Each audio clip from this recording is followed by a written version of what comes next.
So, I tried to start this video like 3 minutes ago, but I had a burp and I couldn't get it out. You're welcome for that. Okay, so it's June and it is LGBTQ blah blah blah blah month. And I'm sure anybody who's watched this channel for more than like a few months knows my stance on being not straight, because it's as far as I can say with anything without being like, I have a rainbow flag in the back. I mean, pride. I like rainbows, shush. So I don't watch a lot of YouTubers that are LGBT, because usually when they are LGBT, that's all they fucking talk about. Which, I mean, if that's fine, cool. But like, I feel like okay. If we were trying to be like equal, that was the whole like the whole fight was pretty much try to get equal rights as everybody else. Why are we trying so hard to like exclude ourselves? Like, you never hear like a straight person being like, "Hi, I'm Bob, but I'm straight." Now, mind you, I know we have different struggles and all that kind of stuff, but it's like, it just seems really odd to me when, like, I mean, yes, being not straight, because that's all I can really, at like, not connect to, but like, that's all I can really put myself down as. Definitely, is a part of my life. It's definitely like a struggle I went through and such, and it's a story and whatever. But like, I don't feel like it's everything I am as a person. I don't feel like I need to tell someone the minute I meet them so they know everything. No. And I'm gonna take T out of that category, like the LGBT community. I'm gonna take T out because that's a whole other ball game. But if you are just not straight, I feel it's really odd when someone's like 100% everything they talk about is the fact that they are not straight. I mean, again, like, random videos like this right here about, what it's like to not be straight, totally. But like, when that's everything you talk about, it's just like, so your whole entire personality is who you fall in love with and or fuck? Cool, I guess. I got a lot more things to say than that, I guess.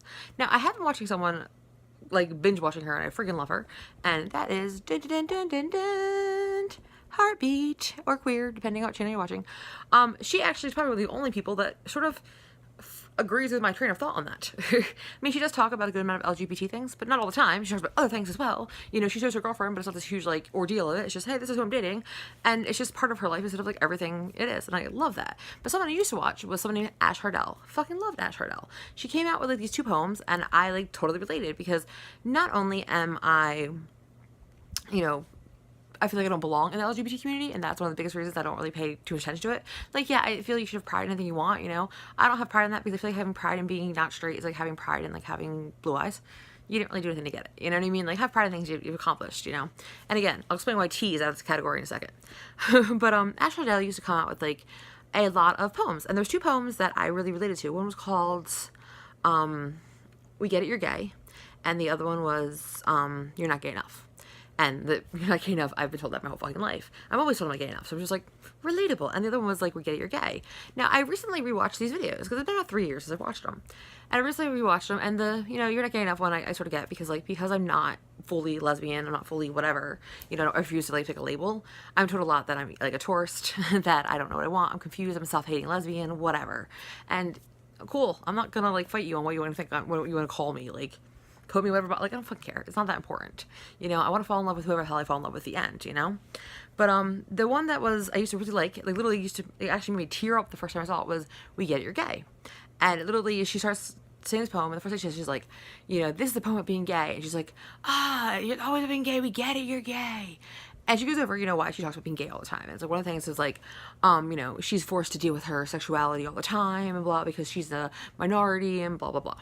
And 3 years old, 3 years ago, I totally sort of related to that. I guess I've grown up since then, or stopped giving a fuck. I'm not really sure. But when it comes down to it, being not straight is the minority. It will always probably be the minority. There's not a ton of not, gay, not straight people. And it's not probably going to change. I don't really think it's going to change. And, like, one of the things she brought up is representation. And a part of me, like, sort of relates to that, because, like, it would be cool to see a lot more people that are like me. But at the same time, I don't need to see a bunch of people like me on TV to feel, like, normal. Like, I don't think I'll ever see people, like, 100% like, no, I'm a fucking crazy person. But at the same time, like, every time, the one thing I did agree with on hers, a lot of times she's complaining about, like, people, like, because she's a minority, people don't have a reputation, or, when she kisses her girlfriend, people thought it was, like, some political statement, which, back before everything was, like, legal, like, that happened to me, and it's kind of awkward, but, I mean, I think there's worse things that could happen to a gay person than, like, someone being like, yay, because you're kissing your girlfriend. I mean, I didn't get my ass beat. Whatever. But, like, I would love to see a plot of a show where someone is gay, and that has nothing to do with the show.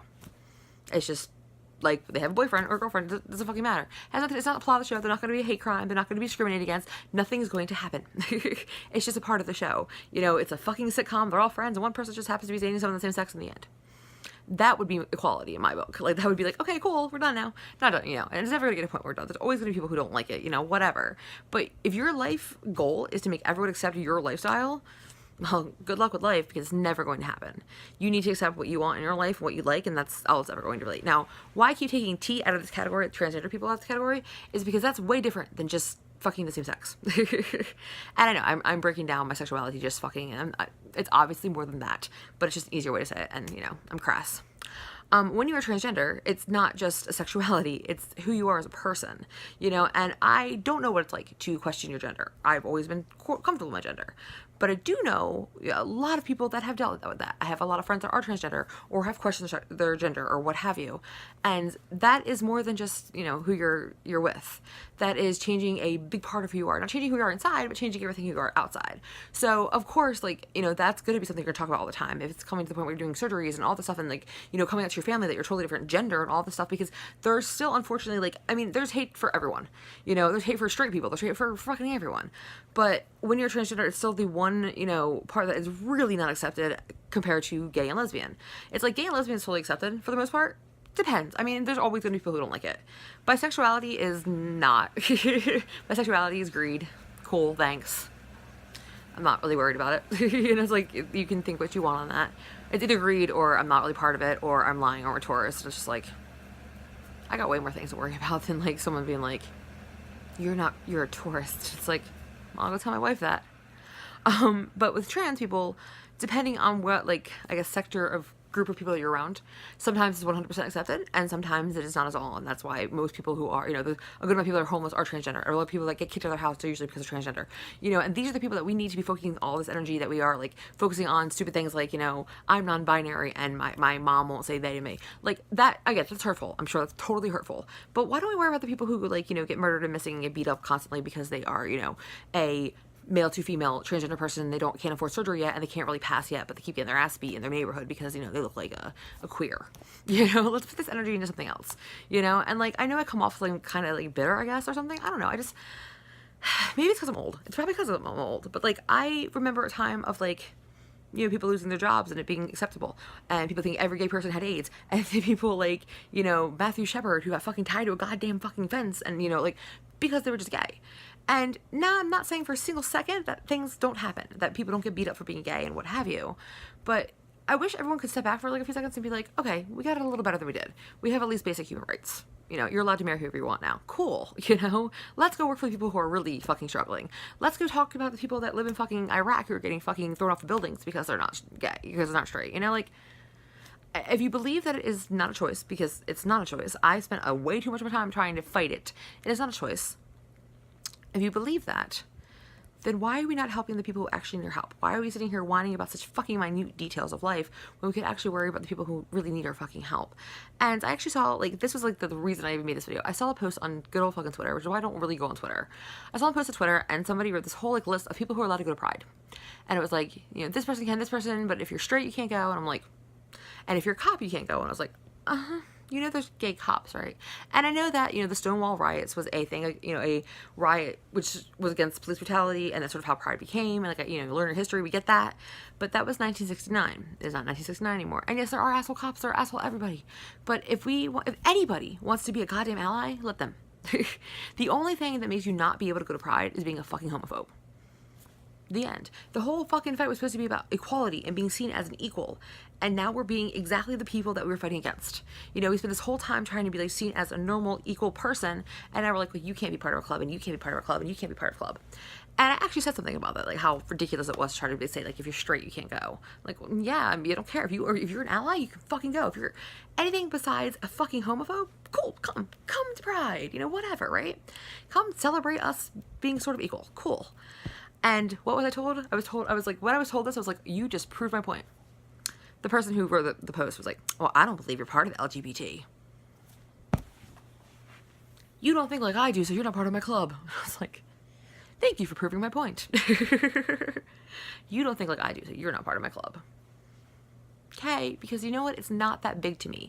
And again, I'm probably super privileged. Maybe that's why. Maybe because I can fit into both categories. Maybe because nobody looks at me and automatically assumes that I'm not straight. Cool. And people sometimes have problems with that. Like, I've heard people whine about the fact that because they look a certain way, you know, they fit into gender norms. And I've even gotten to the point where people have been told that, like, I am dressing this way to be sure I fit into gender stereotypes. And I'm like, okay. So you told me in high school I just like a dude. I wear guys' jeans, guys' t-shirts, and like big ball chain necklaces, and I just very manly. Not very manly, but I just like a dude. And then I discovered dresses, and I was like, I like dresses, and I like pink, and I like glitter, and I also like skulls, and gore, and blood, and, you know, whatever. I like a little bit of everything. But just because I want to wear a dress all of a sudden, I'm like, if I was really trying to fit into society standards, like, I would not look like this. I would probably, like, you know, have like a, I don't know, what the fuck's normal? An Abercrombie shirt on? Like, it's just, it's stupid, and it's frustrating. And it's like, so... It's just, I've always felt like an outcast in every aspect of my life. I don't fit into my family. I don't fit into, like, many things. And then, like, this is just, like, another thing I just don't fit into. And it's fine. You know what I mean? Like, I'm used to not fitting into anything. But it's like, why are we trying to, like, get people who don't think we're monsters out of our pride parades? Like, if a cop wants to be part of pride and not be a dick, let him go. You want an ally who's a cop. Not every cop's an asshole. There are asshole cops, but not every cop's an asshole. If someone straight wants to go to our pride parade and they don't want to beat us up, cool, let them go. You know, like, stop, like, trying to fucking isolate it and be like, well, you have to think exactly and be exactly like I am, or you're not part of our club. Like, all we're doing is making, this whole thing was trying to make us all equal. Now, again, we're separating ourselves even more. And we're coming off as arrogant fucking assholes, and it's not going to help this, any of us. Any of us. Okay, right over, and I'm sure I just a super unpopular opinion, but I seem to be going all about them because it's been a really annoying fucking month, and fuck your face if you got a problem. Bye!